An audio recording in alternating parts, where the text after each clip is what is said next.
회개했는데도 왜 변화가 없을까요? 진심으로 하나님께 돌아서려고 했는데 며칠 지나면 다시 똑같은 자리로 돌아가 있는 자신을 발견하게 됩니다. 혹시 내 회개가 가짜였나 싶어 더 절망스럽기까지 합니다. 제가 깨달은 건 진짜 회개와 가짜 회개의 차이는 성령님의 임재에 있다는 것이었어요. 성령님이 함께 하시는 회개는 단순히 죄책감을 해소하는 것이 아니라 우리 삶을 근본적으로 변화시키는 하나님의 능력이 됩니다. 그런데 잠깐 구독과 좋아요, 그리고 알림 설정 부탁드릴게요. 이런 생명을 살리는 말씀을 더 많은 분들과 나누고 싶거든요. 오늘 함께 나눌 이야기는 요한일서에서 발견할 수 있는 성령님이 함께 하시는 진짜 회개의 5가지 핵심입니다. 이 말씀들을 성령님의 도우심으로 깨달을 때 여러분은 단순한 후회가 아닌 삶을 변화시키는 진정한 회개를 경험하게 되실 것입니다. 첫 번째 핵심, 성령님이 비춰주시는 하나님의 빛. 우리가 그에게서 듣고 너희에게 전하는 소식은 이것이니 곧 하나님은 빛이시라. 그에게는 어둠이 조금도 없으시다는 것이니라. 요한일서 1장 5절입니다. 성령님이 함께 하시는 회개는 먼저 하나님이 누구신지를 정확히 깨닫는 것에서 시작됩니다. 성령님은 진리의 영이시기 때문에 우리에게 하나님의 참된 성품을 계시해 주십니다. 하나님은 빛이십니다. 이것은 단순한 은유가 아닙니다. 하나님의 본질 자체가 순결하고 거룩하시며 그 안에는 조금의 어둠도 없으시다는 뜻입니다. 성령님이 이 진리를 우리 마음에 비춰주실 때 우리는 비로소 진정한 회개가 무엇인지 깨닫게 됩니다. 많은 사람들이 회개를 두려워하는 이유는 하나님을 잘못 알고 있기 때문입니다. 하나님을 심판하시기만 하는 무서운 분으로만 생각하거나 반대로 죄를 대충 넘어가시는 관대한 할아버지 같은 분으로만 생각합니다. 둘 다 틀렸습니다. 성령님이 계시해 주시는 하나님은 완전한 빛이신 분입니다. 그분은 죄를 미워하시지만 죄인을 사랑하십니다. 그분은 거룩하시지만 동시에 자비로우십니다. 그분은 의로우시지만 또한 은혜로우십니다. 하나님의 빛이 우리를 비출 때 우리는 2가지를 동시에 경험합니다. 첫째는 내 죄의 추악함을 보게 되는 것이고, 둘째는 그 죄에도 불구하고 나를 사랑하시는 하나님의 마음을 보게 되는 것입니다. 성령님이 없으면 우리는 하나님의 빛을 올바로 받아들일 수 없습니다. 어떤 사람은 하나님의 빛을 받고도 더욱 완악해지고 어떤 사람은 절망에 빠집니다. 하지만 성령님이 함께 하시면 그 빛이 정죄가 아닌 치유의 빛임을 깨닫게 됩니다. 의사가 환자를 치료하기 위해 엑스레이를 찍는 것처럼 하나님의 빛은 우리 영혼의 상태를 정확히 진단하여 치유하시기 위한 것입니다. 성령님은 바로 이 하나님의 마음을 우리에게 전달해 주시는 분입니다. 성령님의 조명하심을 받을 때 우리는 하나님의 빛을 두려워하지 않게 됩니다. 오히려 그 빛 안에서 참된 자유와 평안을 찾게 됩니다. 더 이상 숨지 않고 위선하지 않고 진실한 모습으로 하나님 앞에 설 수 있게 됩니다. 이것이 성령님이 함께 하시는 회개의 첫 번째 특징입니다. 하나님을 두려움의 대상이 아닌 사랑의 아버지로, 심판자가 아닌 치유자로 보게 되는 것입니다. 이런 깨달음이 있을 때 회개는 의무가 아닌 특권이 되고 고통이 아닌 기쁨이 됩니다. 성령님이 우리 마음에 하나님의 빛을 비춰주시기를 간구하십시오. 그 빛 안에서 하나님의 참된 성품을 보고 그분이 얼마나 나를 사랑하시는지를 깨달으시기 바랍니다. 이것이 진정한 회개의 시작입니다. 두 번째 핵심, 성령님이 적용하시는 우리 예수님의 십자가. 그가 빛 가운데 계신 것 같이 우리도 빛 가운데 행하면 우리가 서로 사귐이 있고 그 아들 예수의 피가 우리를 모든 죄에서 깨끗하게 하실 것이요. 요한일서 1장 7절입니다. 성령님이 함께 하시는 회개에서 가장 중요한 것은 우리 예수님의 십자가의 능력을 실제로 경험하는 것입니다. 성령님은 우리 예수님의 피가 단순한 역사적 사건이 아니라 지금 여기서 나의 모든 죄를 깨끗하게 하시는 현재적 능력임을 깨닫게 해주십니다. 많은 사람들이 우리 예수님의 십자가를 머리로만 알고 있습니다. 2000년 전에 우리 예수님이 십자가에서 죽으신 것은 알지만 그것이 지금 내 삶에 어떤 실제적 능력을 발휘하는지는 모릅니다. 성령님은 바로 이 간격을 메워주시는 분입니다. 성령님이 역사하실 때 우리 예수님의 피는 단순한 상징이나 교리가 아닙니다. 그것은 지금 이 순간 내 마음을 실제로 깨끗하게 하시는 살아있는 능력입니다. 마치 더러운 옷을 세탁기에 넣고 세제를 부으면 때가 빠지는 것처럼 우리 예수님의 피는 우리 영혼의 모든 더러움을 완전히 제거합니다. 여기서 중요한 것은 모든 죄라는 표현입니다. 큰 죄든 작은 죄든 의도적인 죄든 실수든 과거의 죄든 현재의 죄든 우리 예수님의 피 앞에서 깨끗해지지 않을 죄는 없습니다. 성령님은 이 놀라운 진리를 우리 마음에 확신으로 심어주십니다. 성령님이 없으면 우리는 우리 예수님의 십자가를 제대로 적용할 수 없습니다. 머리로는 알지만 마음으로는 확신하지 못합니다. 죄책감이 사라지지 않고 여전히 정죄감에 시달립니다. 하지만 성령님이 함께 하시면 우리 예수님의 피의 능력을 실제로 경험하게 됩니다. 이것은 단순한 감정적 위안이 아닙니다. 성령님은 우리의 양심을 실제로 깨끗하게 하십니다. 히브리서 9장 14절에서 말씀하시는 것처럼 그리스도께서 영원하신 성령으로 말미암아 흠없는 자기를 하나님께 드리신지라. 그의 피가 어찌 너희 양심을 죽은 행실에서 깨끗하게 하고 살아계신 하나님을 섬기게 하지 못하겠느냐고 하셨습니다. 성령님이 우리 예수님의 십자가를 적용하실 때 우리는 단순히 용서받았다는 안도감만 느끼는 것이 아닙니다. 실제로 마음이 깨끗해지고 새로워지며 하나님을 섬기고 싶은 마음이 생깁니다. 이것이 바로 성령님이 함께 하시는 회개의 능력입니다. 빛 가운데 행한다는 것도 성령님의 도우심 없이는 불가능합니다. 우리 자신의 의지력으로는 한계가 있습니다. 하지만 성령님이 우리 안에 거하시면 자연스럽게 하나님의 뜻을 따라 살고 싶어집니다. 억지가 아니라 기쁨으로, 의무가 아니라 사랑으로 순종하게 됩니다. 성령님은 또한 우리로 하여금 다른 성도들과 진정한 사귐을 나누게 하십니다. 혼자만 깨끗해지는 것이 아니라 공동체 안에서 함께 성장하고 서로를 세워주는 삶을 살게 됩니다. 성령님께서 우리 예수님의 십자가의 능력을 여러분의 마음에 실제로 적용해 주시기를 기도합니다.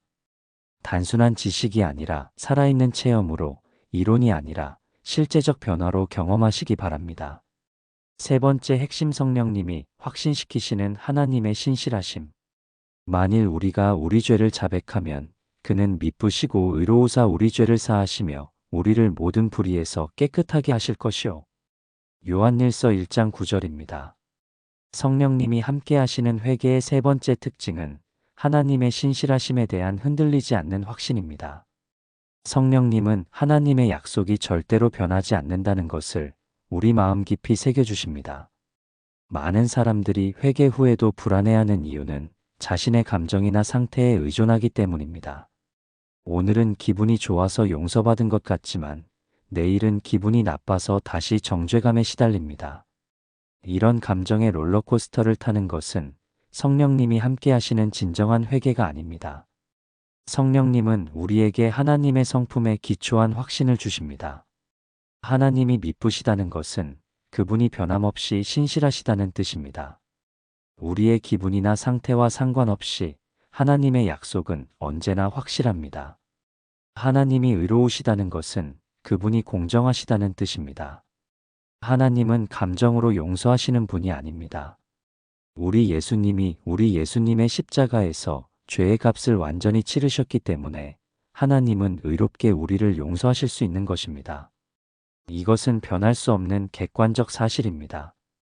성령님은 이런 하나님의 성품을 우리 마음에 확신으로 심어주십니다. 그래서 성령님이 함께 하시는 회개를 경험한 사람은 흔들리지 않습니다. 상황이 바뀌어도, 감정이 변해도 하나님의 약속을 의지해서 평안을 유지합니다.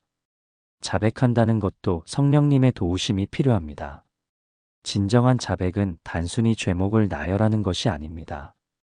그것은 하나님과 동일한 관점에서 내 죄를 바라보는 것입니다. 하나님이 죄라고 하시는 것을 나도 죄라고 인정하는 것입니다. 성령님은 우리에게 이런 올바른 죄의식을 주십니다. 자기 합리화나 변명을 하지 않고 있는 그대로 내 죄를 하나님 앞에 고백할 수 있게 하십니다. 동시에 그 고백이 정죄가 아닌 치유의 과정임을 깨닫게 해주십니다. 모든 불의에서 깨끗하게 하신다는 약속도 성령님을 통해 실현됩니다. 성령님은 단순히 죄를 용서해 주시는 것을 넘어서 우리의 성품과 생각과 행동을 실제로 변화시키십니다. 죄의 뿌리까지 뽑아내시고 의의 열매를 맺게 하십니다. 이것이 성령님이 함께 하시는 회개의 놀라운 점입니다. 단순히 과거를 정리하는 것이 아니라 미래를 새롭게 만들어 가시는 것입니다.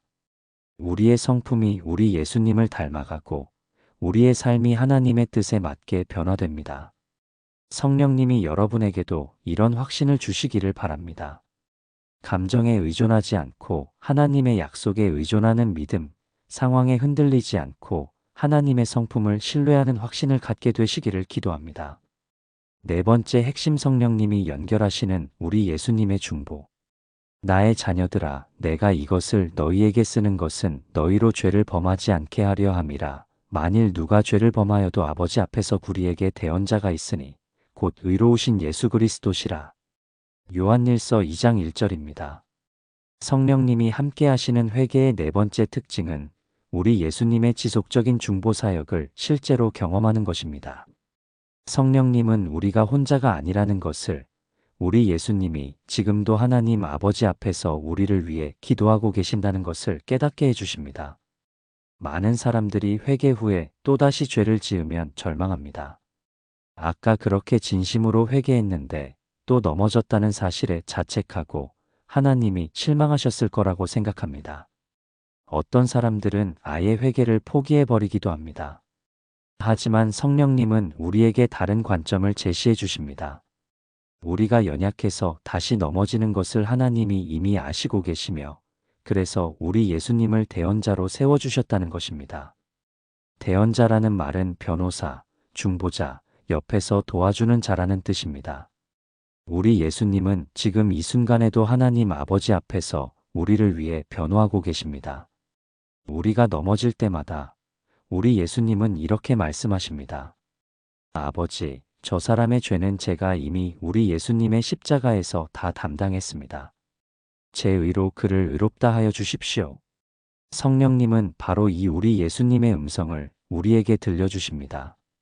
물론 실제로 들리는 것은 아니지만 우리 마음에 이런 확신을 심어주십니다. 그래서 성령님이 함께 하시는 회개를 경험한 사람은 넘어져도 다시 일어설 힘이 있습니다.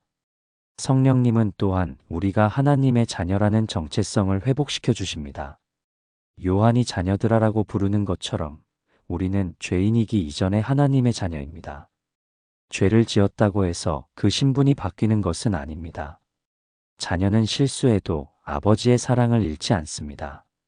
아버지는 자녀의 실수를 책망하실 수도 있지만 그것은 사랑의 징계이지 거부나 포기가 아닙니다. 성령님은 이런 아버지 하나님의 마음을 우리에게 전달해 주십니다. 성령님이 함께 하시는 회개는 두려움이 아니라 사랑에서 출발합니다.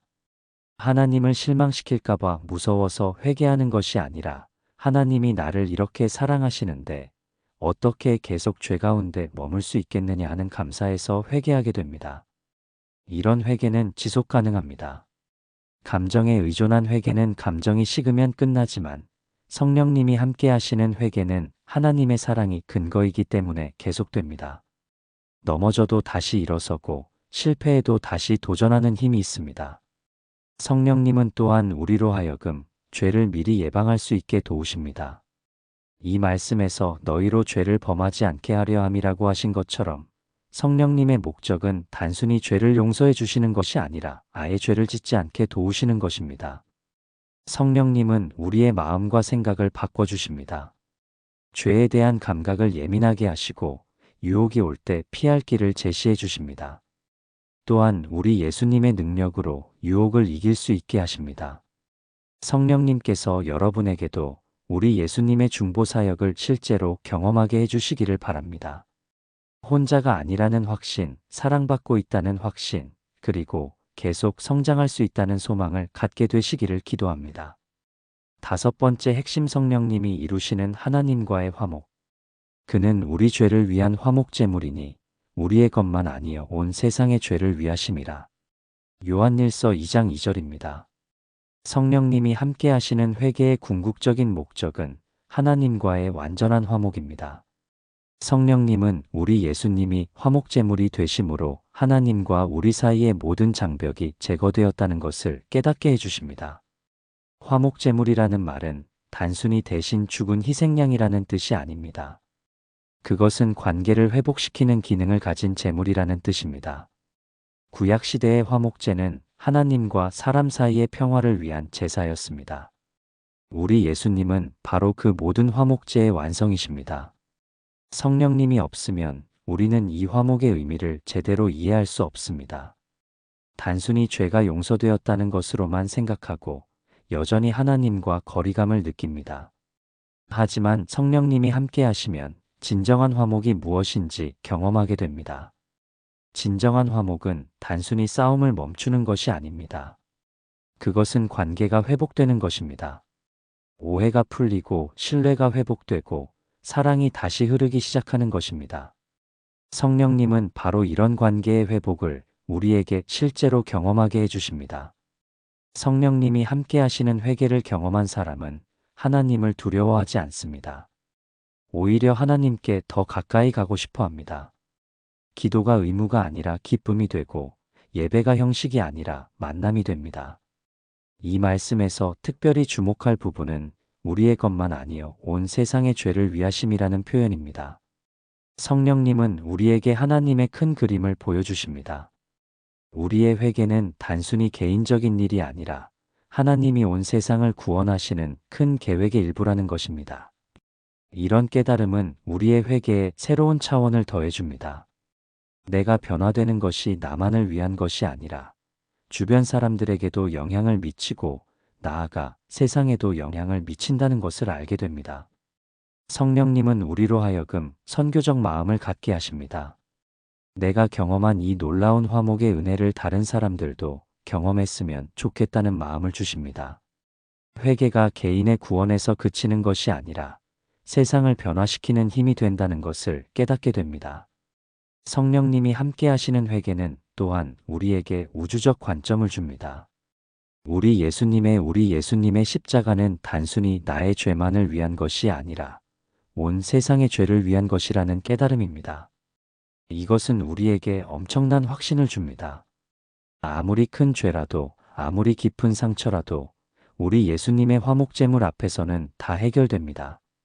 왜냐하면 그것이 온 세상의 죄를 위한 것이기 때문입니다. 내 죄가 온 세상의 죄보다 클 수는 없습니다. 성령님은 이런 확신을 우리 마음에 심어주십니다. 그래서 성령님이 함께 하시는 회개를 경험한 사람은 절대 절망하지 않습니다. 어떤 상황에서도 소망을 잃지 않고 하나님의 사랑을 의심하지 않습니다. 성령님께서 사랑하는 성도 여러분에게도 이런 완전한 화목의 은혜를 경험하게 해주시기를 바랍니다. 하나님과의 관계가 완전히 회복되고 그 관계 안에서 참된 평안과 기쁨을 누리시기를 기도합니다. 다음은 성령님이 함께 하시는 회개의 실제적 변화들입니다. 이제 이 5가지 핵심을 통해 성령님이 함께 하시는 회개가 우리 삶에 어떤 실제적인 변화를 가져오는지 살펴보겠습니다. 첫째, 마음의 변화가 일어납니다. 성령님이 함께 하시는 회개는 단순한 감정의 변화가 아닙니다.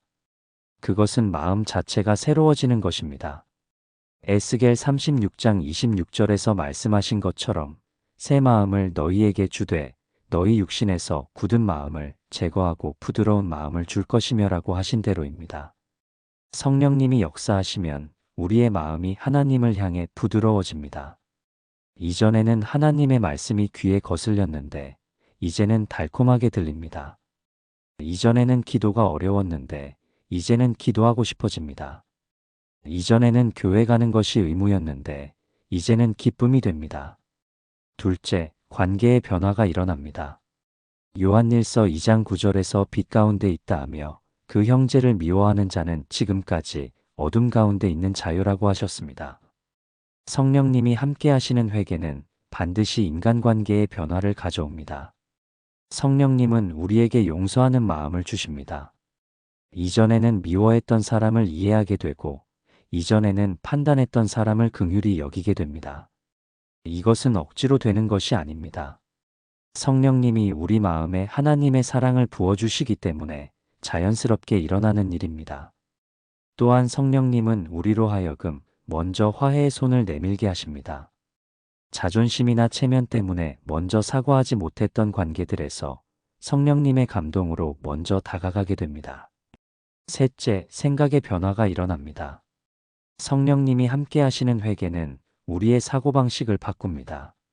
로마서 12장 2절에서 말씀하신 것처럼 너희는 이 세대를 본받지 말고 오직 마음을 새롭게 함으로 변화를 받아 하나님의 선하시고 기뻐하시고 온전하신 뜻이 무엇인지 분별하도록 하라고 하신 대로입니다. 성령님이 역사하시면 우리의 가치관이 바뀝니다. 이전에는 세상적인 성공만 추구했는데 이제는 하나님의 나라와 그의 의를 먼저 구하게 됩니다. 이전에는 물질적인 것에만 관심이 있었는데 이제는 영적인 것에 더 관심을 갖게 됩니다. 또한 성령님은 우리에게 분별력을 주십니다. 무엇이 하나님의 뜻이고 무엇이 육신의 욕심인지를 구별할 수 있게 됩니다. 이전에는 모든 것이 혼재되어 있었는데 이제는 명확히 구분할 수 있습니다. 넷째, 행동의 변화가 일어납니다. 성령님이 함께 하시는 회개는 반드시 실제적인 행동의 변화를 가져옵니다. 요한일서 2장 6절에서 그의 안에 산다고 하는 자는 그가 행하시는 대로 자기도 행할지니라고 하신 대로입니다. 성령님이 역사하시면 우리의 말과 행동이 달라집니다. 이전에는 거짓말을 쉽게 했는데 이제는 진실을 말하게 됩니다. 이전에는 이기적이었는데 이제는 다른 사람을 배려하게 됩니다. 이전에는 게을렀는데 이제는 부지런해집니다. 또한 성령님은 우리에게 선한 일을 행할 수 있는 능력을 주십니다. 단순히 악한 일을 그만두는 것을 넘어서 적극적으로 선한 일을 행하게 됩니다. 에베소서 2장 10절에서 말씀하신 것처럼 우리는 그가 만드신 바라 그리스도 예수 안에서 선한 일을 위하여 지으심을 받은 자니라고 하신 대로입니다. 다섯째, 영적 열매가 맺어집니다. 성령님이 함께 하시는 회개의 가장 확실한 증거는 영적 열매입니다. 갈라디아서 5장 22-23절에서 말씀하신 성령의 열매인 사랑과 희락과 화평과 오래 참음과 자비와 양선과 충성과 온유와 절제가 우리 삶에 나타나기 시작합니다. 이런 열매들은 억지로 만들어지는 것이 아닙니다. 성령님이 우리 안에 거하시면 자연스럽게 맺어지는 것입니다. 마치 좋은 나무에서 좋은 열매가 저절로 열리는 것과 같습니다. 이제 성령님의 도우심을 구하며 함께 기도해 보겠습니다. 성령님, 저에게 진정한 회개의 은혜를 주세요. 제 머리의 지식이 아니라 마음의 확신으로, 제 감정이 아니라 하나님의 약속의 기초에서 회개할 수 있게 도와주세요. 하나님 아버지, 주님은 빛이시고 그 안에는 어둠이 조금도 없으심을 믿습니다. 성령님을 통해 주님의 참된 성품을 깨닫게 해주시고 그 빛 앞에 제 모든 것을 드러낼 수 있는 용기를 주세요. 우리 예수님의 십자가의 능력이 지금 제 마음에 실제로 역사하게 해주세요. 우리 주 예수님의 피가 저의 모든 죄를 깨끗하게 하심을 성령님을 통해 확신하게 해주세요. 주님은 미쁘시고 의로우셔서 제가 자백하는 죄를 반드시 사해 주시고 모든 불의에서 깨끗하게 하실 것을 믿습니다. 성령님, 이 약속을 제 마음에 확신으로 새겨주세요. 우리 주 예수님이 지금도 아버지 앞에서 제 대언자가 되어주시니 감사합니다. 성령님을 통해 이 사랑을 실제로 경험하게 해주시고 하나님의 자녀라는 정체성을 회복하게 해주세요. 우리 주 예수님이 온 세상의 죄를 위한 화목제물이 되어주셨으니 제 죄도 완전히 해결되었음을 믿습니다. 성령님을 통해 하나님과 완전한 화목을 이루게 해주시고 이 은혜를 다른 사람들과도 나눌 수 있게 해주세요. 성령님, 제 마음과 생각과 행동을 변화시켜 주세요. 우리 주 예수님을 닮아가는 사람이 되게 하시고 날마다 성령의 열매를 맺는 삶을 살게 해주세요. 우리 주 예수님의 이름으로 기도드립니다. 아멘. 성령님이 함께 하시는 회개를 위해 다음과 같은 실천들을 권합니다. 첫째, 성령님의 도우심을 간구하십시오. 회개는 우리의 의지력만으로 되는 것이 아닙니다. 성령님의 도우심이 반드시 필요합니다. 매일 아침 일어나서 성령님께 오늘 하루도 저와 함께 하셔서 하나님의 뜻대로 살 수 있게 도와달라고 기도하십시오. 성령님은 우리의 연약함을 도우시는 분입니다.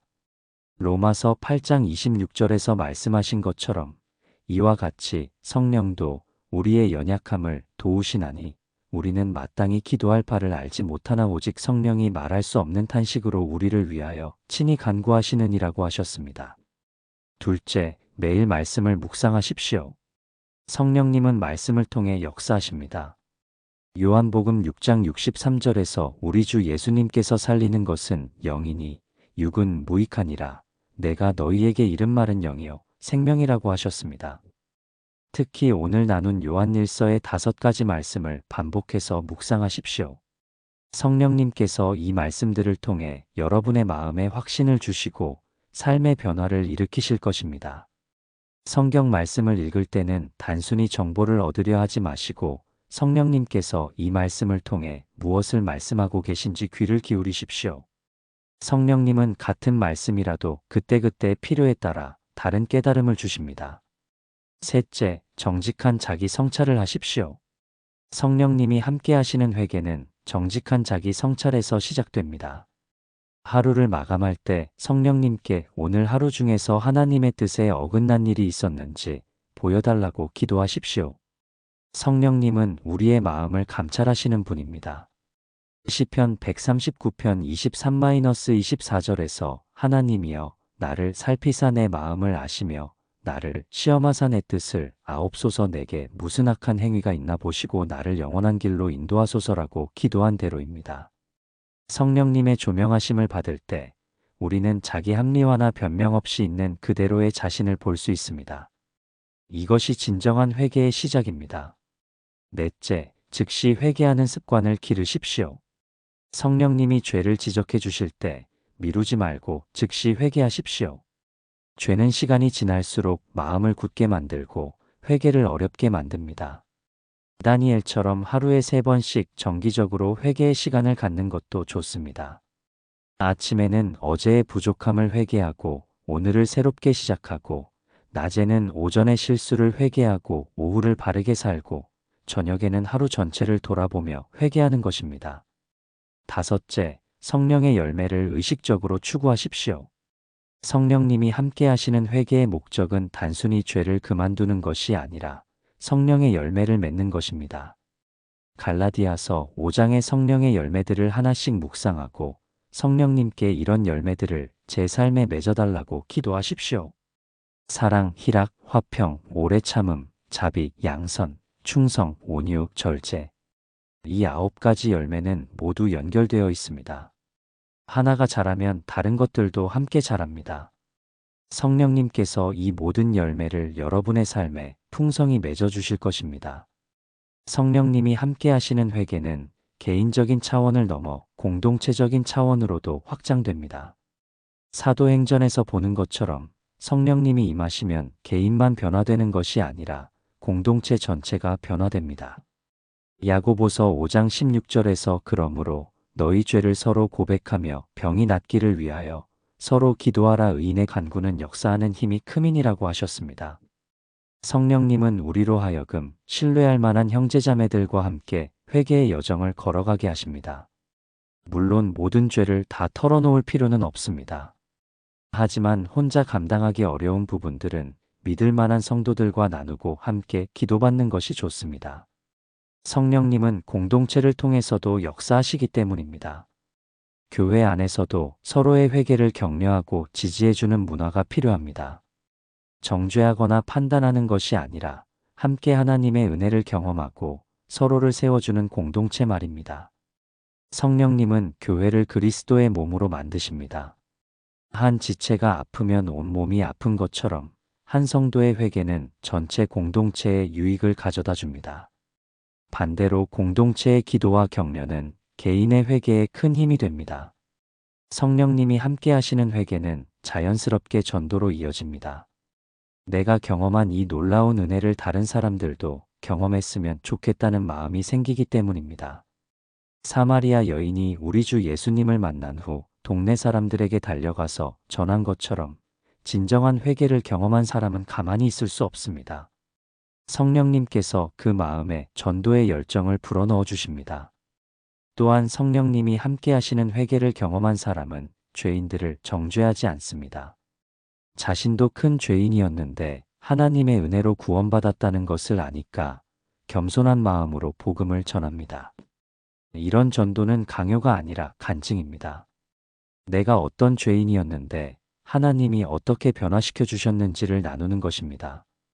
성령님은 이런 진실한 간증을 사용하셔서 다른 사람들의 마음을 감동시키십니다. 성령님이 함께 하시는 회개의 특징 중 하나는 지속성입니다. 날마다 회개합니다. 구원받은 회개는 단일성이지만 성화는 매일 즉시 회개는 지속성이 있습니다. 날마다 우리 주 예수님의 보혈을 뿌리세요. 날마다 십자가의 보혈로 바르세요. 의로우신 예수님의 옷을 입으세요. 날마다 예수님의 십자가의 보혈로 용서를 받아 깨끗함을 얻으세요. 감정에 의존한 회개는 감정이 식으면 끝나지만 성령님이 함께 하시는 회개는 성령님이 우리 안에 영원히 거하시기 때문에 계속됩니다. 물론 우리가 성령님을 거스르고 죄를 계속 지으면 성령님이 근심하십니다. 에베소서 4장 30절에서 하나님의 성령을 근심하게 하지 말라고 하신 것처럼 우리의 죄는 성령님을 슬프게 만듭니다. 하지만 성령님은 우리를 포기하지 않으십니다. 계속해서 우리를 회개로 이끄시고 우리가 돌아오기를 기다리십니다. 이것이 성령님의 사랑이고 인내입니다. 데살로니가전서 5장 19절에서 성령을 소멸하지 말라고 하셨습니다. 우리가 성령님의 음성을 무시하고 계속 죄를 지으면 성령님의 역사가 소멸될 수 있습니다. 하지만 우리가 다시 성령님께 마음을 열면 성령님은 다시 역사하기 시작하십니다. 성령님과 함께하는 회개는 평생의 여정입니다. 우리가 이 땅에 사는 동안에는 계속해서 성령님의 도우심이 필요하고 계속해서 회개해야 할 부분들이 있습니다. 하지만 이것을 부담으로 생각하지 마십시오. 이것은 성장의 기회이고 은혜의 통로입니다. 성령님의 능력으로 변화되는 삶을 사세요. 사랑하는 성도 여러분, 오늘 함께 나눈 성령님이 함께 하시는 진짜 회개의 5가지 핵심이 여러분의 삶에 실제적인 변화를 가져오기를 바랍니다. 다시 한번 정리해드리면, 첫째, 성령님이 비춰주시는 하나님의 빛. 하나님의 참된 성품을 알고 그 빛 앞에 담대히 나아가세요. 둘째, 성령님이 적용하시는 우리 예수님의 십자가. 우리 예수님의 피의 능력을 실제로 경험하세요. 셋째, 성령님이 확신시키시는 하나님의 신실하심. 감정이 아닌 하나님의 약속에 기초한 확신을 가지세요. 넷째, 성령님이 연결하시는 우리 예수님의 중보. 혼자가 아니라는 확신을 가지세요. 다섯째, 성령님이 이루시는 하나님과의 화목. 완전한 관계 회복을 경험하세요. 이 모든 것은 성령님의 역사 없이는 불가능합니다. 우리의 노력이나 의지력만으로는 진정한 회개를 할 수 없습니다. 하지만 성령님이 함께 하시면 모든 것이 가능합니다. 성령님은 지금도 여러분과 함께하고 계십니다. 여러분이 이 말씀을 듣고 있는 이 순간에도 성령님은 역사하고 계십니다. 성령님의 음성에 귀를 기울이시고 성령님의 인도하심을 따라가시기 바랍니다. 회개는 끝이 아니라 시작입니다. 성령님이 함께 하시는 새로운 삶의 시작입니다.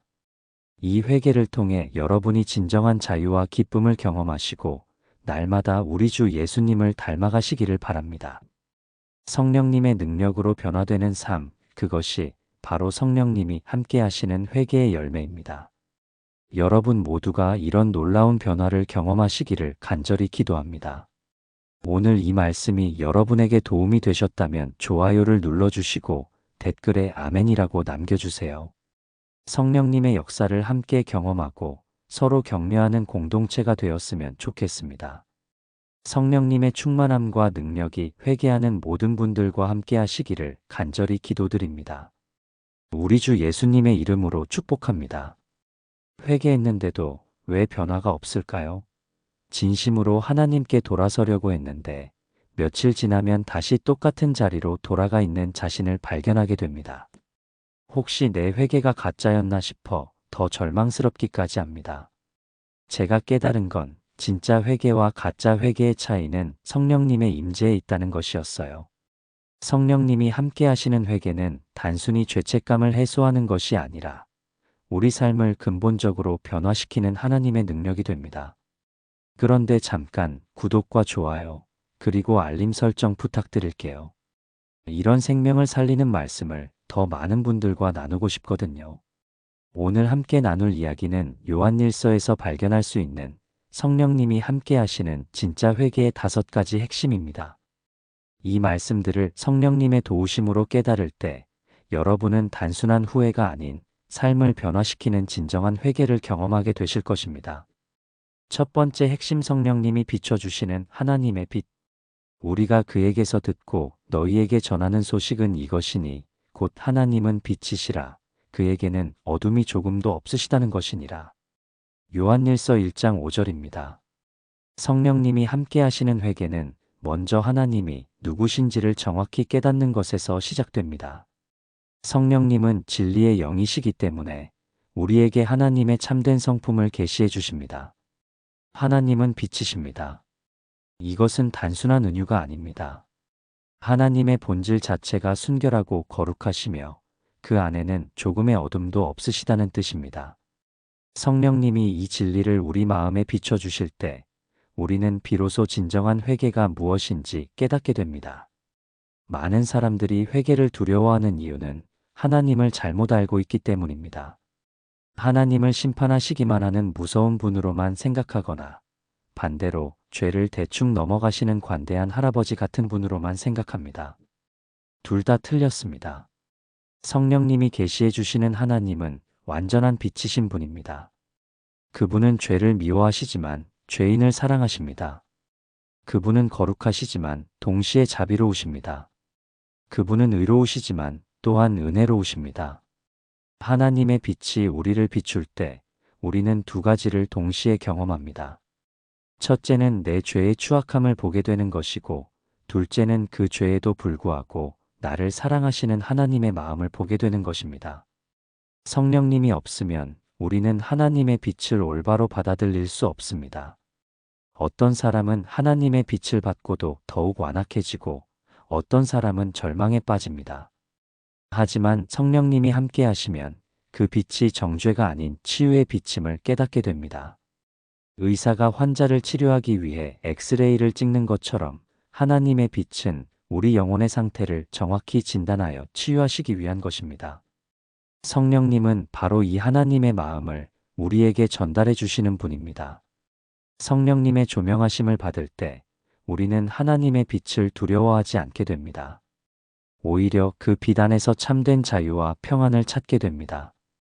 더 이상 숨지 않고 위선하지 않고 진실한 모습으로 하나님 앞에 설 수 있게 됩니다. 이것이 성령님이 함께 하시는 회개의 첫 번째 특징입니다. 하나님을 두려움의 대상이 아닌 사랑의 아버지로, 심판자가 아닌 치유자로 보게 되는 것입니다. 이런 깨달음이 있을 때 회개는 의무가 아닌 특권이 되고 고통이 아닌 기쁨이 됩니다. 성령님이 우리 마음에 하나님의 빛을 비춰주시기를 간구하십시오. 그 빛 안에서 하나님의 참된 성품을 보고 그분이 얼마나 나를 사랑하시는지를 깨달으시기 바랍니다. 이것이 진정한 회개의 시작입니다. 두 번째 핵심, 성령님이 적용하시는 우리 예수님의 십자가. 그가 빛 가운데 계신 것 같이 우리도 빛 가운데 행하면 우리가 서로 사귐이 있고 그 아들 예수의 피가 우리를 모든 죄에서 깨끗하게 하실 것이요. 요한일서 1장 7절입니다. 성령님이 함께 하시는 회개에서 가장 중요한 것은 우리 예수님의 십자가의 능력을 실제로 경험하는 것입니다. 성령님은 우리 예수님의 피가 단순한 역사적 사건이 아니라 지금 여기서 나의 모든 죄를 깨끗하게 하시는 현재적 능력임을 깨닫게 해주십니다. 많은 사람들이 우리 예수님의 십자가를 머리로만 알고 있습니다. 2000년 전에 우리 예수님이 십자가에서 죽으신 것은 알지만 그것이 지금 내 삶에 어떤 실제적 능력을 발휘하는지는 모릅니다. 성령님은 바로 이 간격을 메워주시는 분입니다. 성령님이 역사하실 때 우리 예수님의 피는 단순한 상징이나 교리가 아닙니다. 그것은 지금 이 순간 내 마음을 실제로 깨끗하게 하시는 살아있는 능력입니다. 마치 더러운 옷을 세탁기에 넣고 세제를 부으면 때가 빠지는 것처럼 우리 예수님의 피는 우리 영혼의 모든 더러움을 완전히 제거합니다. 여기서 중요한 것은 모든 죄라는 표현입니다. 큰 죄든 작은 죄든 의도적인 죄든 실수든 과거의 죄든 현재의 죄든 우리 예수님의 피 앞에서 깨끗해지지 않을 죄는 없습니다. 성령님은 이 놀라운 진리를 우리 마음에 확신으로 심어주십니다. 성령님이 없으면 우리는 우리 예수님의 십자가를 제대로 적용할 수 없습니다. 머리로는 알지만 마음으로는 확신하지 못합니다. 죄책감이 사라지지 않고 여전히 정죄감에 시달립니다. 하지만 성령님이 함께 하시면 우리 예수님의 피의 능력을 실제로 경험하게 됩니다. 이것은 단순한 감정적 위안이 아닙니다. 성령님은 우리의 양심을 실제로 깨끗하게 하십니다. 히브리서 9장 14절에서 말씀하시는 것처럼 그리스도께서 영원하신 성령으로 말미암아 흠없는 자기를 하나님께 드리신지라. 그의 피가 어찌 너희 양심을 죽은 행실에서 깨끗하게 하고 살아계신 하나님을 섬기게 하지 못하겠느냐고 하셨습니다. 성령님이 우리 예수님의 십자가를 적용하실 때 우리는 단순히 용서받았다는 안도감만 느끼는 것이 아닙니다. 실제로 마음이 깨끗해지고 새로워지며 하나님을 섬기고 싶은 마음이 생깁니다. 이것이 바로 성령님이 함께 하시는 회개의 능력입니다. 빛 가운데 행한다는 것도 성령님의 도우심 없이는 불가능합니다. 우리 자신의 의지력으로는 한계가 있습니다. 하지만 성령님이 우리 안에 거하시면 자연스럽게 하나님의 뜻을 따라 살고 싶어집니다. 억지가 아니라 기쁨으로, 의무가 아니라 사랑으로 순종하게 됩니다. 성령님은 또한 우리로 하여금 다른 성도들과 진정한 사귐을 나누게 하십니다. 혼자만 깨끗해지는 것이 아니라 공동체 안에서 함께 성장하고 서로를 세워주는 삶을 살게 됩니다. 성령님께서 우리 예수님의 십자가의 능력을 여러분의 마음에 실제로 적용해 주시기를 기도합니다. 단순한 지식이 아니라 살아있는 체험으로, 이론이 아니라 실제적 변화로 경험하시기 바랍니다. 세 번째 핵심, 성령님이 확신시키시는 하나님의 신실하심. 만일 우리가 우리 죄를 자백하면 그는 미쁘시고 의로우사 우리 죄를 사하시며 우리를 모든 불의에서 깨끗하게 하실 것이요. 요한일서 1장 9절입니다. 성령님이 함께 하시는 회개의 세 번째 특징은 하나님의 신실하심에 대한 흔들리지 않는 확신입니다. 성령님은 하나님의 약속이 절대로 변하지 않는다는 것을 우리 마음 깊이 새겨주십니다. 많은 사람들이 회개 후에도 불안해하는 이유는 자신의 감정이나 상태에 의존하기 때문입니다. 오늘은 기분이 좋아서 용서받은 것 같지만 내일은 기분이 나빠서 다시 정죄감에 시달립니다. 이런 감정의 롤러코스터를 타는 것은 성령님이 함께 하시는 진정한 회개가 아닙니다. 성령님은 우리에게 하나님의 성품에 기초한 확신을 주십니다. 하나님이 미쁘시다는 것은 그분이 변함없이 신실하시다는 뜻입니다. 우리의 기분이나 상태와 상관없이 하나님의 약속은 언제나 확실합니다. 하나님이 의로우시다는 것은 그분이 공정하시다는 뜻입니다. 하나님은 감정으로 용서하시는 분이 아닙니다. 우리 예수님의 십자가에서 죄의 값을 완전히 치르셨기 때문에 하나님은 의롭게 우리를 용서하실 수 있는 것입니다. 이것은 변할 수 없는 객관적 사실입니다. 성령님은 이런 하나님의 성품을 우리 마음에 확신으로 심어주십니다. 그래서 성령님이 함께 하시는 회개를 경험한 사람은 흔들리지 않습니다. 상황이 바뀌어도, 감정이 변해도 하나님의 약속을 의지해서 평안을 유지합니다. 자백한다는 것도 성령님의 도우심이 필요합니다. 진정한 자백은 단순히 죄목을 나열하는 것이 아닙니다. 그것은 하나님과 동일한 관점에서 내 죄를 바라보는 것입니다. 하나님이 죄라고 하시는 것을 나도 죄라고 인정하는 것입니다. 성령님은 우리에게 이런 올바른 죄의식을 주십니다. 자기 합리화나 변명을 하지 않고 있는 그대로 내 죄를 하나님 앞에 고백할 수 있게 하십니다. 동시에 그 고백이 정죄가 아닌 치유의 과정임을 깨닫게 해주십니다. 모든 불의에서 깨끗하게 하신다는 약속도 성령님을 통해 실현됩니다. 성령님은 단순히 죄를 용서해 주시는 것을 넘어서 우리의 성품과 생각과 행동을 실제로 변화시키십니다. 죄의 뿌리까지 뽑아내시고 의의 열매를 맺게 하십니다. 이것이 성령님이 함께 하시는 회개의 놀라운 점입니다. 단순히 과거를 정리하는 것이 아니라 미래를 새롭게 만들어 가시는 것입니다. 우리의 성품이 우리 예수님을 닮아가고 우리의 삶이 하나님의 뜻에 맞게 변화됩니다. 성령님이 여러분에게도 이런 확신을 주시기를 바랍니다. 감정에 의존하지 않고 하나님의 약속에 의존하는 믿음, 상황에 흔들리지 않고 하나님의 성품을 신뢰하는 확신을 갖게 되시기를 기도합니다. 네 번째 핵심, 성령님이 연결하시는 우리 예수님의 중보. 나의 자녀들아, 내가 이것을 너희에게 쓰는 것은 너희로 죄를 범하지 않게 하려 함이라. 만일 누가 죄를 범하여도 아버지 앞에서 우리에게 대언자가 있으니 곧 의로우신 예수 그리스도시라. 요한일서 2장 1절입니다. 성령님이 함께 하시는 회개의 네 번째 특징은 우리 예수님의 지속적인 중보 사역을 실제로 경험하는 것입니다. 성령님은 우리가 혼자가 아니라는 것을, 우리 예수님이 지금도 하나님 아버지 앞에서 우리를 위해 기도하고 계신다는 것을 깨닫게 해주십니다. 많은 사람들이 회개 후에 또다시 죄를 지으면 절망합니다. 아까 그렇게 진심으로 회개했는데 또 넘어졌다는 사실에 자책하고 하나님이 실망하셨을 거라고 생각합니다. 어떤 사람들은 아예 회개를 포기해버리기도 합니다. 하지만 성령님은 우리에게 다른 관점을 제시해 주십니다.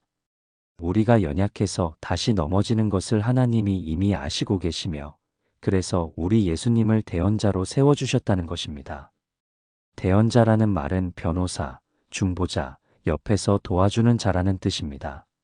우리 예수님은 지금 이 순간에도 하나님 아버지 앞에서 우리를 위해 변호하고 계십니다. 우리가 넘어질 때마다 우리 예수님은 이렇게 말씀하십니다. 아버지, 저 사람의 죄는 제가 이미 우리 예수님의 십자가에서 다 담당했습니다. 제 의로 그를 의롭다 하여 주십시오. 성령님은 바로 이 우리 예수님의 음성을 우리에게 들려주십니다. 물론 실제로 들리는 것은 아니지만 우리 마음에 이런 확신을 심어주십니다. 그래서 성령님이 함께 하시는 회개를 경험한 사람은 넘어져도 다시 일어설 힘이 있습니다. 성령님은 또한 우리가 하나님의 자녀라는 정체성을 회복시켜 주십니다. 요한이 자녀들아라고 부르는 것처럼 우리는 죄인이기 이전에 하나님의 자녀입니다. 죄를 지었다고 해서 그 신분이 바뀌는 것은 아닙니다. 자녀는 실수해도 아버지의 사랑을 잃지 않습니다. 아버지는 자녀의 실수를 책망하실 수도 있지만 그것은 사랑의 징계이지 거부나 포기가 아닙니다. 성령님은 이런 아버지 하나님의 마음을 우리에게 전달해 주십니다. 성령님이 함께 하시는 회개는 두려움이 아니라 사랑에서 출발합니다. 하나님을 실망시킬까봐 무서워서 회개하는 것이 아니라 하나님이 나를 이렇게 사랑하시는데 어떻게 계속 죄 가운데 머물 수 있겠느냐 하는 감사에서 회개하게 됩니다. 이런 회개는 지속 가능합니다. 감정에 의존한 회개는 감정이 식으면 끝나지만 성령님이 함께 하시는 회개는 하나님의 사랑이 근거이기 때문에 계속됩니다. 넘어져도 다시 일어서고 실패해도 다시 도전하는 힘이 있습니다. 성령님은 또한 우리로 하여금 죄를 미리 예방할 수 있게 도우십니다. 이 말씀에서 너희로 죄를 범하지 않게 하려 함이라고 하신 것처럼 성령님의 목적은 단순히 죄를 용서해 주시는 것이 아니라 아예 죄를 짓지 않게 도우시는 것입니다. 성령님은 우리의 마음과 생각을 바꿔주십니다.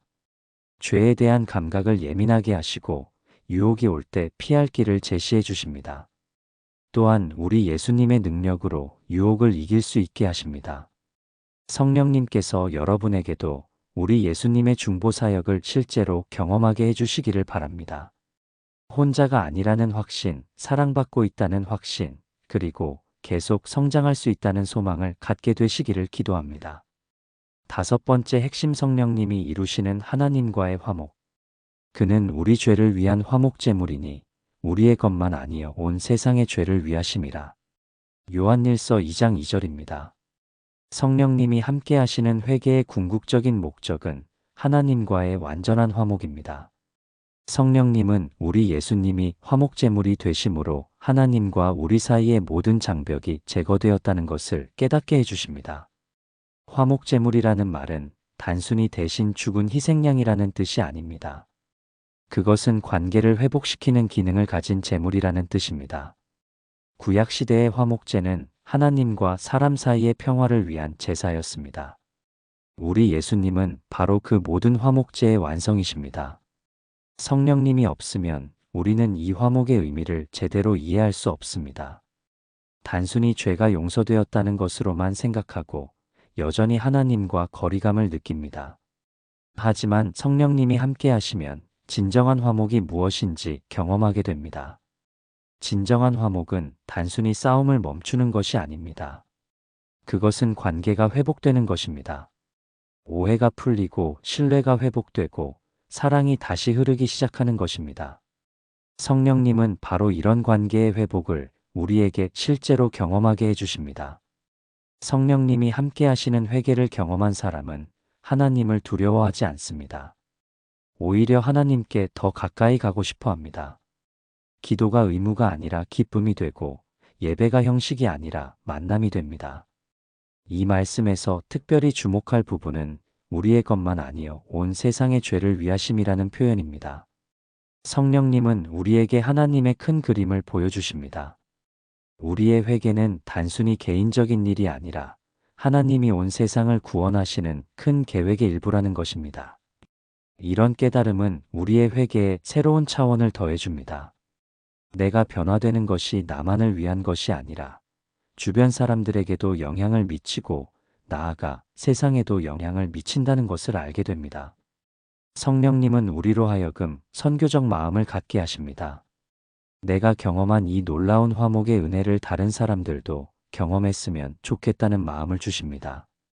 회개가 개인의 구원에서 그치는 것이 아니라 세상을 변화시키는 힘이 된다는 것을 깨닫게 됩니다. 성령님이 함께 하시는 회개는 또한 우리에게 우주적 관점을 줍니다. 우리 예수님의 십자가는 단순히 나의 죄만을 위한 것이 아니라 온 세상의 죄를 위한 것이라는 깨달음입니다. 이것은 우리에게 엄청난 확신을 줍니다. 아무리 큰 죄라도, 아무리 깊은 상처라도 우리 예수님의 화목제물 앞에서는 다 해결됩니다. 왜냐하면 그것이 온 세상의 죄를 위한 것이기 때문입니다. 내 죄가 온 세상의 죄보다 클 수는 없습니다. 성령님은 이런 확신을 우리 마음에 심어주십니다. 그래서 성령님이 함께 하시는 회개를 경험한 사람은 절대 절망하지 않습니다. 어떤 상황에서도 소망을 잃지 않고 하나님의 사랑을 의심하지 않습니다. 성령님께서 사랑하는 성도 여러분에게도 이런 완전한 화목의 은혜를 경험하게 해주시기를 바랍니다. 하나님과의 관계가 완전히 회복되고 그 관계 안에서 참된 평안과 기쁨을 누리시기를 기도합니다. 다음은 성령님이 함께 하시는 회개의 실제적 변화들입니다. 이제 이 5가지 핵심을 통해 성령님이 함께 하시는 회개가 우리 삶에 어떤 실제적인 변화를 가져오는지 살펴보겠습니다. 첫째, 마음의 변화가 일어납니다. 성령님이 함께 하시는 회개는 단순한 감정의 변화가 아닙니다. 그것은 마음 자체가 새로워지는 것입니다. 에스겔 36장 26절에서 말씀하신 것처럼 새 마음을 너희에게 주되 너희 육신에서 굳은 마음을 제거하고 부드러운 마음을 줄 것이며라고 하신 대로입니다. 성령님이 역사하시면 우리의 마음이 하나님을 향해 부드러워집니다. 이전에는 하나님의 말씀이 귀에 거슬렸는데 이제는 달콤하게 들립니다. 이전에는 기도가 어려웠는데 이제는 기도하고 싶어집니다. 이전에는 교회 가는 것이 의무였는데 이제는 기쁨이 됩니다.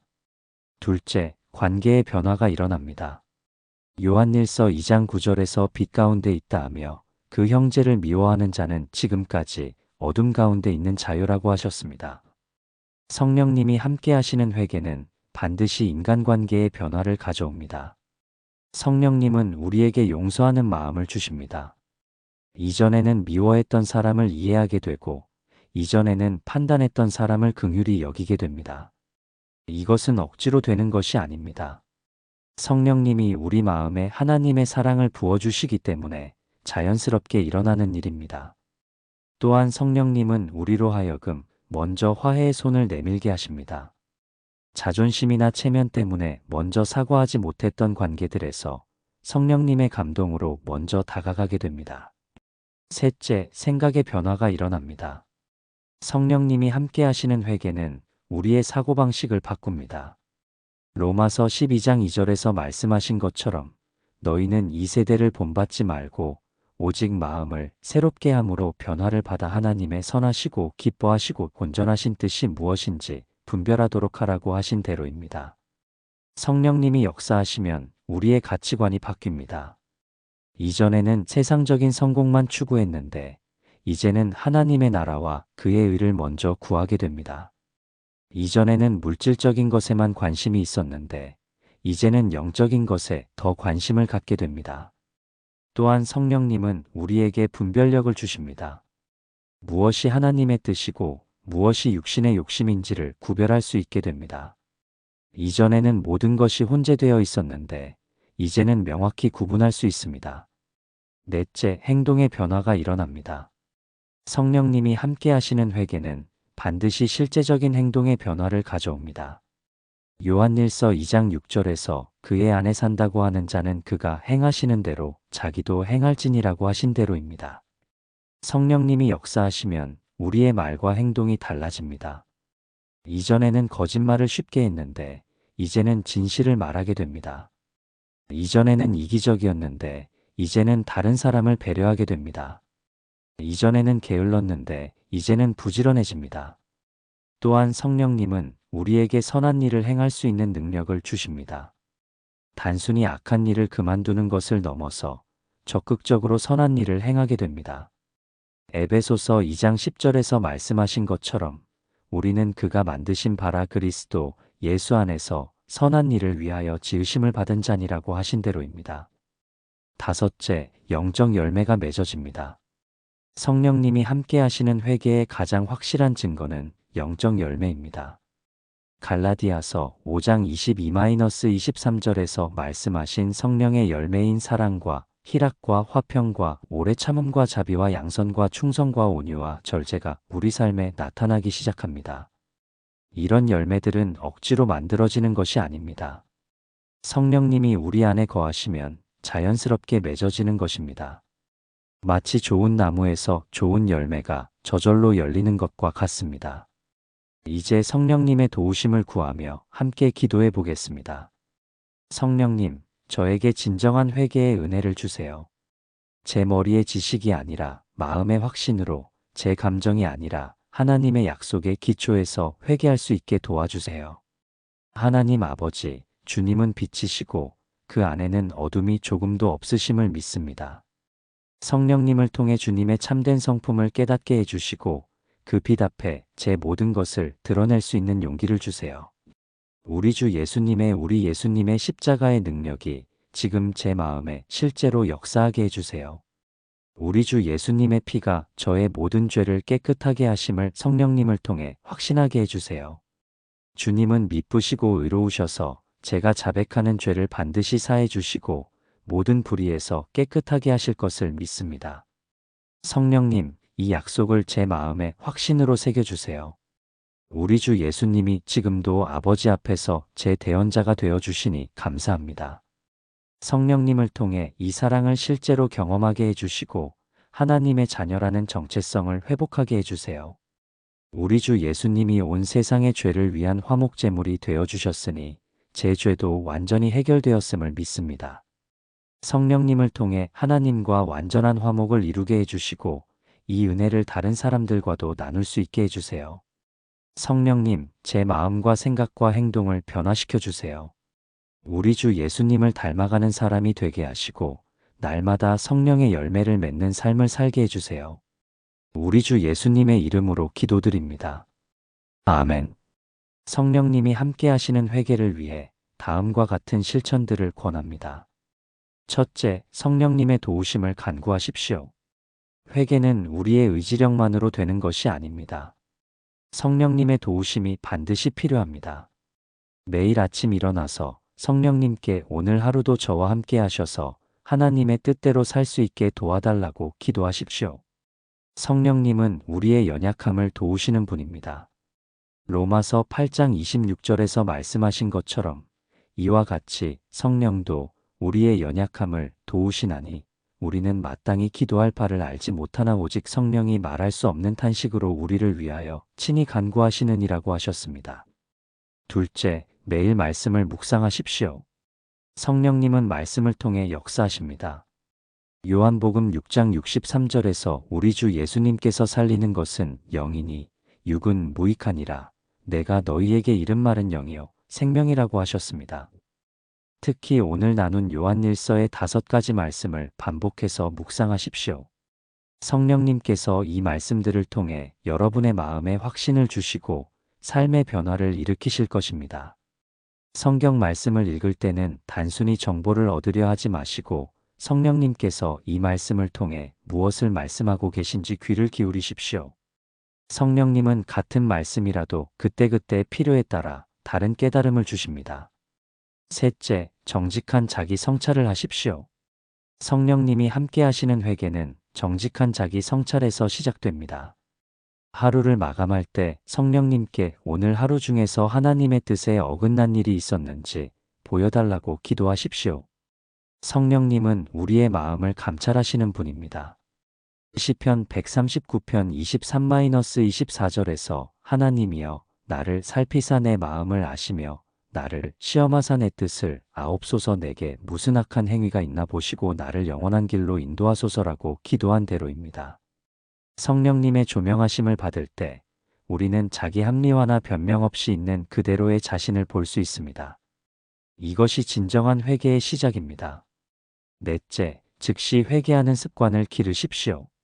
성령님이 죄를 지적해 주실 때 미루지 말고 즉시 회개하십시오. 죄는 시간이 지날수록 마음을 굳게 만들고 회개를 어렵게 만듭니다. 다니엘처럼 하루에 3번씩 정기적으로 회개의 시간을 갖는 것도 좋습니다. 아침에는 어제의 부족함을 회개하고 오늘을 새롭게 시작하고 낮에는 오전의 실수를 회개하고 오후를 바르게 살고 저녁에는 하루 전체를 돌아보며 회개하는 것입니다. 다섯째, 성령의 열매를 의식적으로 추구하십시오. 성령님이 함께 하시는 회개의 목적은 단순히 죄를 그만두는 것이 아니라 성령의 열매를 맺는 것입니다. 갈라디아서 5장의 성령의 열매들을 하나씩 묵상하고 성령님께 이런 열매들을 제 삶에 맺어달라고 기도하십시오. 사랑, 희락, 화평, 오래 참음, 자비, 양선, 충성, 온유, 절제. 이 9가지 열매는 모두 연결되어 있습니다. 하나가 자라면 다른 것들도 함께 자랍니다. 성령님께서 이 모든 열매를 여러분의 삶에 풍성히 맺어주실 것입니다. 성령님이 함께 하시는 회개는 개인적인 차원을 넘어 공동체적인 차원으로도 확장됩니다. 사도행전에서 보는 것처럼 성령님이 임하시면 개인만 변화되는 것이 아니라 공동체 전체가 변화됩니다. 야고보서 5장 16절에서 그러므로 너희 죄를 서로 고백하며 병이 낫기를 위하여 서로 기도하라. 의인의 간구는 역사하는 힘이 큼이니라고 하셨습니다. 성령님은 우리로 하여금 신뢰할 만한 형제자매들과 함께 회개의 여정을 걸어가게 하십니다. 물론 모든 죄를 다 털어놓을 필요는 없습니다. 하지만 혼자 감당하기 어려운 부분들은 믿을 만한 성도들과 나누고 함께 기도받는 것이 좋습니다. 성령님은 공동체를 통해서도 역사하시기 때문입니다. 교회 안에서도 서로의 회개를 격려하고 지지해주는 문화가 필요합니다. 정죄하거나 판단하는 것이 아니라 함께 하나님의 은혜를 경험하고 서로를 세워주는 공동체 말입니다. 성령님은 교회를 그리스도의 몸으로 만드십니다. 한 지체가 아프면 온 몸이 아픈 것처럼 한 성도의 회개는 전체 공동체에 유익을 가져다 줍니다. 반대로 공동체의 기도와 격려는 개인의 회개에 큰 힘이 됩니다. 성령님이 함께 하시는 회개는 자연스럽게 전도로 이어집니다.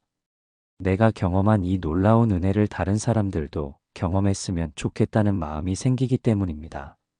사마리아 여인이 우리 주 예수님을 만난 후 동네 사람들에게 달려가서 전한 것처럼 진정한 회개를 경험한 사람은 가만히 있을 수 없습니다. 성령님께서 그 마음에 전도의 열정을 불어넣어 주십니다. 또한 성령님이 함께 하시는 회개를 경험한 사람은 죄인들을 정죄하지 않습니다.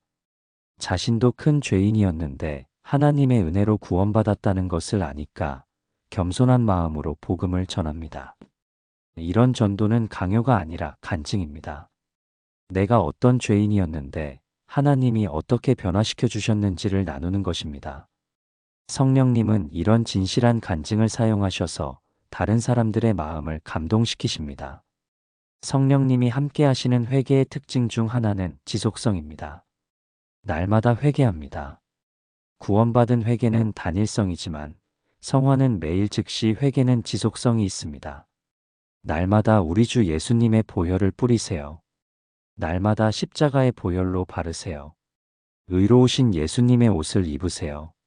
날마다 예수님의 십자가의 보혈로 용서를 받아 깨끗함을 얻으세요.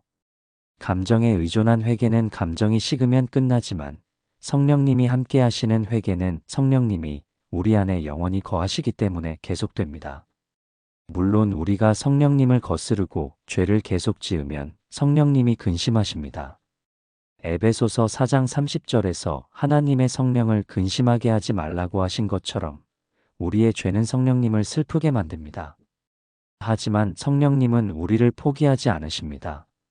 계속해서 우리를 회개로 이끄시고 우리가 돌아오기를 기다리십니다. 이것이 성령님의 사랑이고 인내입니다.